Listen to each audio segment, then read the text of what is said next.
Welcome to this new video. We live in an era where politics divides and where relations between citizens and leaders are often tense. Debates are heated, elections polarize, and many criticize their governments. However, before passing judgment on our times, it is worth remembering that history has given birth to leaders of an entirely different magnitude. Men whose cruelty, madness, and crimes defy comprehension. Systematic torture, genocides, gratuitous violence. Today we explore the reigns of five of the most terrifying dictators humanity has ever known. Caligula remains unquestionably the most deranged Roman emperor in history. Rising to power in 37 AD, he reigned for 4 years that left Rome with a bloody legacy. Megalomaniacal, paranoid, and limitlessly cruel, Caligula already displayed behavioral disorders in his youth. Chronicles report that he maintained incestuous relations with his sister, whom he married before murdering her, along with their child, fearing a future rebellion from them. Once emperor, Caligula developed an obsession with humiliating senators. He violated their wives, publicly insulted them, and compared them to his horse, to which he had actually granted senatorial status. During his banquets, he ordered the execution of criminals between each course, forcing his terrified guests to remain at table to avoid offending him. The most shocking episode concerns the execution of an entire family following an insult uttered by one of its members. When came the turn of a 7-year-old girl, Caligula ordered that she first be violated in public, invoking the religious prohibition against executing a virgin before having her put to death. Although everyone knew he was mad, none dared oppose him. He was finally assassinated after 3 years and 10 months of reign.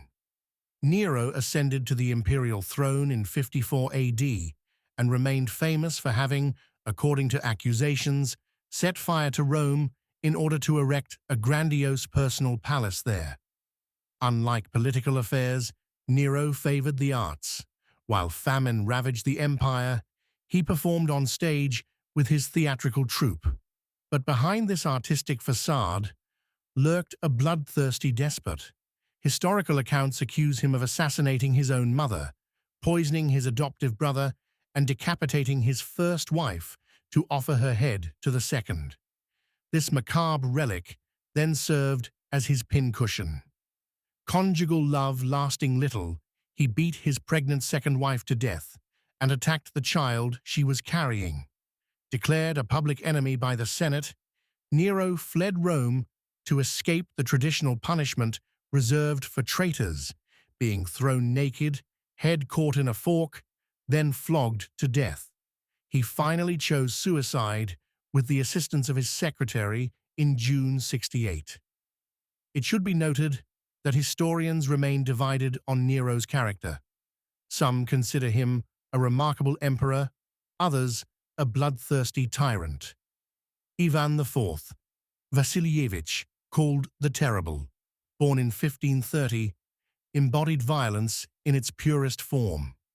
From childhood, he manifested sadistic tendencies by torturing animals, an activity that gave him evident pleasure.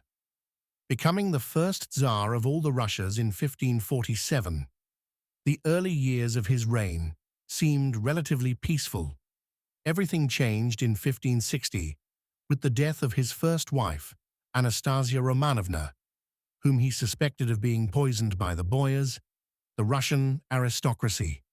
Even then began a merciless war against this nobility, plunging his kingdom into absolute terror.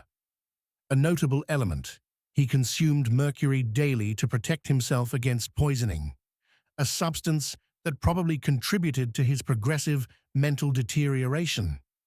The most tragic episode remains the murder of his own son and heir. After striking his pregnant daughter-in-law, causing a miscarriage, Ivan flew into a mad rage when his son attempted to protect his wife. In his fury, the Tsar delivered a fatal blow with his scepter to his heir's head. A persistent legend also tells that after the completion of St. Basil's Cathedral, Ivan had the architect Postnik Barma's eyes gouged out so he could never reproduce such a masterpiece.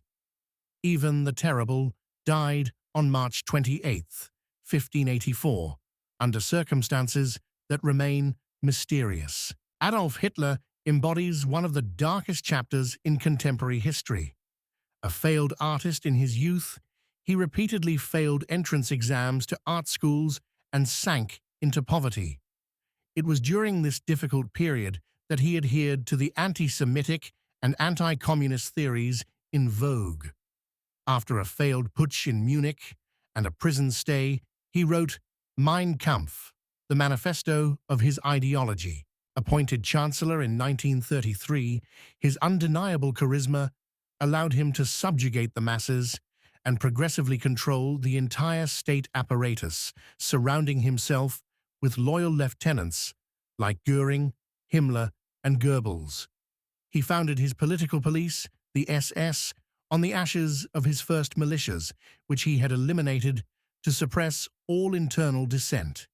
Then he methodically organized a eugenic society, stigmatizing the disabled, Roma, homosexuals, Jews, and communists. The final solution of 1942 marked the apex of this genocidal policy with the industrial extermination of millions of human beings. Simultaneously, he developed the myth of the Aryan race, an ideological construction based on Germanic mythology to justify his crimes. The toll of his reign remains horrifying.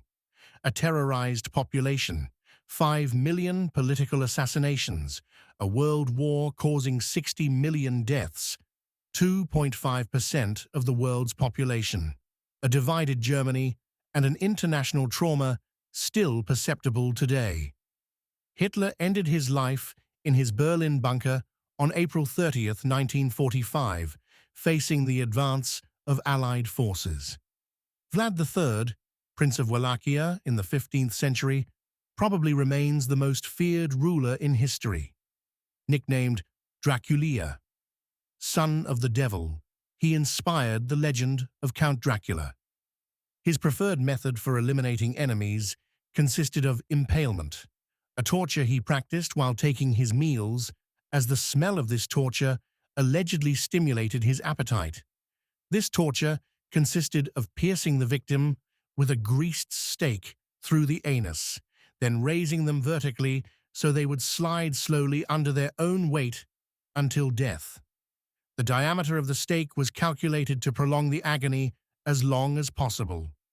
Facing the threat of the Ottoman army, 3 times superior in number, Vlad resorted to a strategy of unheard-of cruelty.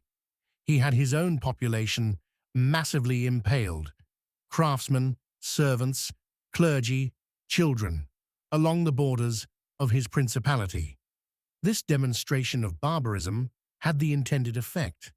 The Ottomans, though reputed invincible and conquerors of the Byzantine Empire, retreated in the face of this spectacle of horror.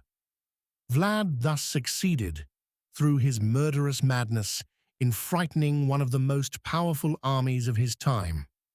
These leaders, whom history has labeled as mad, did not all present mental disorders from birth. The explanatory factors remain multiple: terror of absolute power, traumatic education, destructive personal events. While no circumstances can justify such crimes against humanity, understanding the mechanisms that lead to such excesses remains essential to prevent them. History records many other leaders with pathological behaviors. Today, we have explored those whose failing mental health partly explained their acts. If this analysis has interested you, let us know in the comments. Our next episode will be dedicated to the bloodiest rulers in history. And contrary to popular belief, Hitler does not hold the absolute record for number of victims.